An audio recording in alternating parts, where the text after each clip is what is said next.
الحمد لله رب العالمين والصلاة والسلام على خاتم الأنبياء والمرسلين وعلى آله وصحبه أجمعين اما بعد۔ گزشتہ سبق میں الحقوق المتعلقة بترکۃ المیت پڑھا تھا۔ آج کے سبق میں ترتیب و تقسیم ترکہ کو پڑھیں گے۔ فيبدأ بأصحاب الفرائض وهم الذين لهم سهام مقدرة في كتاب الله تعالى ثم بالعصبات من جهة النسب۔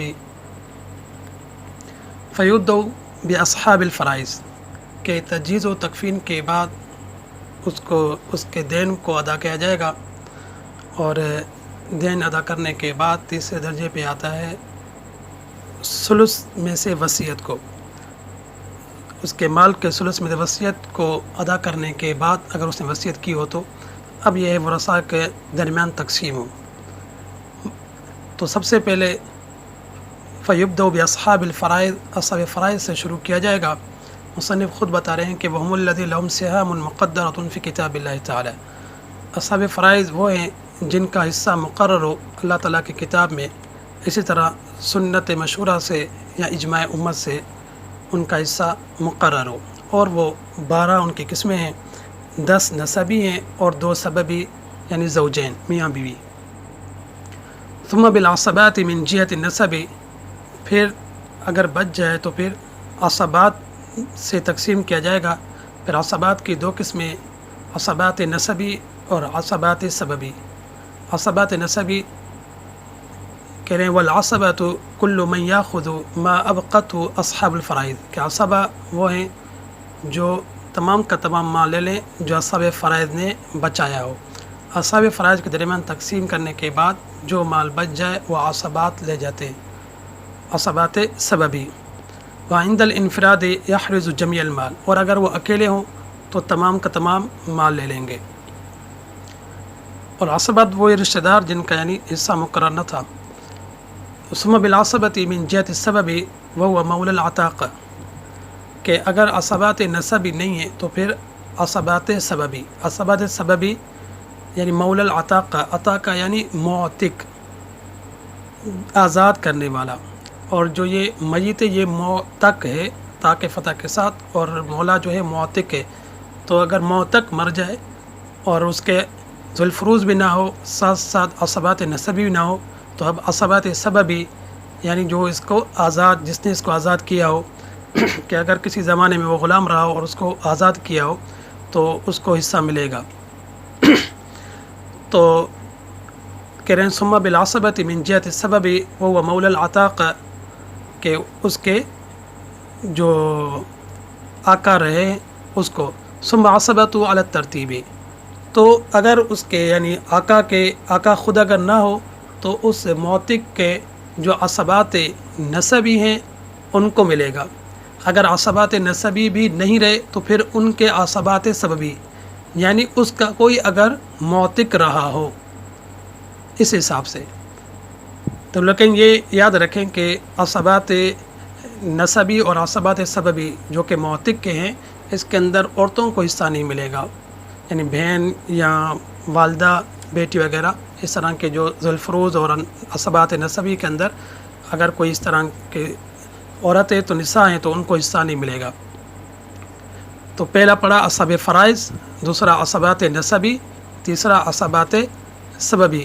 پھر کریں ثم الرد علی ذوی الفروض النسبیۃ بقدر حقوقہم، پھر یہ ہے کہ اگر عصبات سببی بھی نہیں ہیں تو پھر رد ہوگا ذوی الفروض پر، لیکن ذوی الفروض میں سے جو نسبی ہیں، نسبی جو 10 ہیں اور سببی جو 2 ہیں زوجین، تو زوجین پر رد نہیں ہوگا، ان کے علاوہ جو 10 ہیں ان پر رد ہوگا۔ یہ ساری تفصیل آگے آ جائے گی، یہ صرف مختصر خلاصہ بتاتے جا رہے ہیں، آگے تفصیل آ رہی کی آ جائے گی۔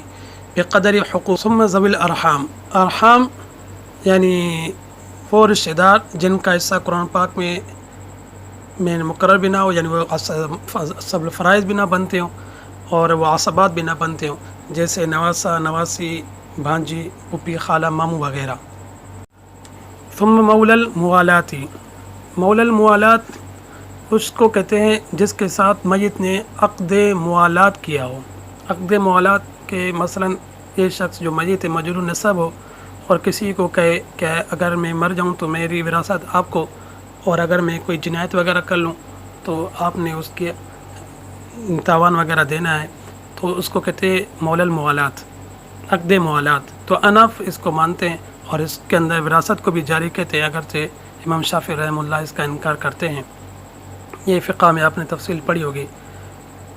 آگے ہے ثم مقر له بالنسب على الغیر بحيث لم يثبت نسبه بإقرار من ذلك الغیر اذا مات المقر على اقراری.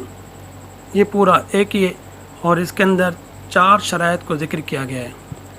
ایک تو یہ کہ ثم المقر له بالنسب على الغیر، کہ اقرار کرنے والا نسب کا غیر پر، یعنی جس کے لیے اقرار کیا گیا ہو، جس کے لیے اقرار کیا گیا ہو نسب کا غیر پر، تو اس کو بھی حصہ ملے گا.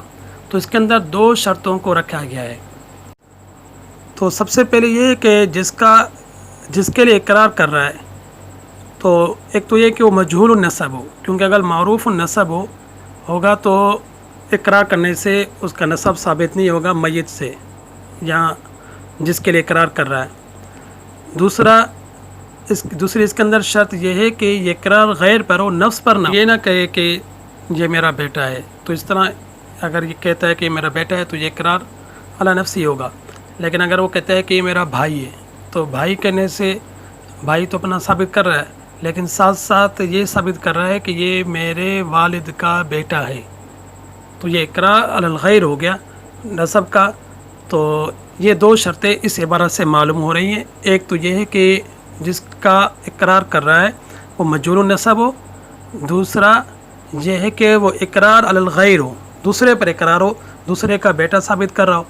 یا یہ کہ وہ کہہ رہا ہے کہ یہ میرا چچا ہے، تو چچا کا مطلب گویا کہ یہ کہنا چاہ رہا ہے کہ یہ میرے دادا کا بیٹا ہے. تیسری شرط آگے بتا رہے ہیں بحیث لم یثبت نسبہ باقرار من ذلک الغیر، کہ اس کے اقرار کرنے سے اس کا نسب ثابت نہ ہو غیر سے. یعنی اگر اس نے یہ کہا کہ یہ میرا بھائی ہے، گویا کہ یہ کہنا چاہ رہا ہے کہ یہ میرے والد کا بیٹا ہے، اور اس کے والد نے اقرار نہ کیا اس چیز کا، کیونکہ اگر وہ اقرار کرے گا تو پھر یہ ہے کہ وہ عصبات نسبی کے اندر چلا جائے گا، اس کا حصہ پھر مقدم ہو جائے گا اصحاب الفرائض کے بعد. لیکن اگر وہ اقرار نہیں کرتا، وہ انکار کرتا، وہ نہیں مانتا، تو اب یہ ہے کہ اب اس کو بھائی کے حساب سے مقر لہو بالنسب الغیر کے حساب سے اس کو حصہ ملے گا. تو تیسری شرط یہ ہے کہ لم یثبت نسبہ باقرار من ذلک الغیر، کہ جس کے لیے اقرار کر رہا ہے اس نے اس کے نسب کو ثابت نہ کیا ہو، یعنی تصدیق نہ کی ہو. چوتھی شرط جو ہے کہ اذا مات المقر علی اقراری، کہ اقرار کرنے والا اپنے اقرار پر مرا ہو، یعنی تا دم مرنے تک اس اپنے اقرار پر برقرار رہا ہو. تو یہ 4 شرطیں اگر پائی جائیں گی تو پھر اس کا حصہ مولا الموالات کے بعد ہوگا. تو مقر لہو بالنسب علی الغیر، کہ جس کے لیے اقرار کیا گیا ہو نسب کا غیر پر. 2 شرطیں اس کے اندر آ گئیں، ایک مجہول النسب کی، دوسری ہے کہ اقرار غیر پر ہو، بحیث لم یثبت نسبہ باقرار من ذلک الغیر، اس حساب سے کہ اس کا نسب ثابت نہ ہوا ہو اس کے اقرار کرنے سے اس غیر سے. اذا مات المقر علی اقراری، چوتھی شرط یہ ہے کہ جب اقرار کرنے والا اپنے اقرار پر ہی مرا ہو، یعنی آخر تک اپنے اقرار پر برقرار ہو، اس نے رجوع نہ کیا ہو. ثم الموصى له بجميع المال، پہلے ہم نے پڑھا تھا تجہیز و تکفین کے بعد، دین ادا کرنے کے بعد ثلث مال سے وصیت کو ادا کیا جاتا ہے. لیکن اگر یہ تمام اس کے رشتہ دار نہ ہو، مقر له بالنسب الغیر بھی نہ ہو، تو پھر یہ ہے کہ تمام کا تمام مال موصى له، جس کے لیے وصیت کی گئی اس کو دیا جائے گا. اگر وہ بھی نہ ہو، ثم بیت المال، پھر بیت المال کو یہ دیا جائے گا. اور آج کے علماء کے ہاں چونکہ بیت المال کا نظام نہیں ہے، تو اس وجہ سے عصبات سببی یعنی زوجین پہ رد ہوگا، یعنی آخری جو ہے 10واں وہ عصبات سببی یعنی زوجین پہ رد کیا جائے گا. آج کے علماء کا اسی پر فتویٰ ہے. تو آج کے سبق کو یہیں پہ ختم کرتے ہیں. وآخر دعوانا الحمد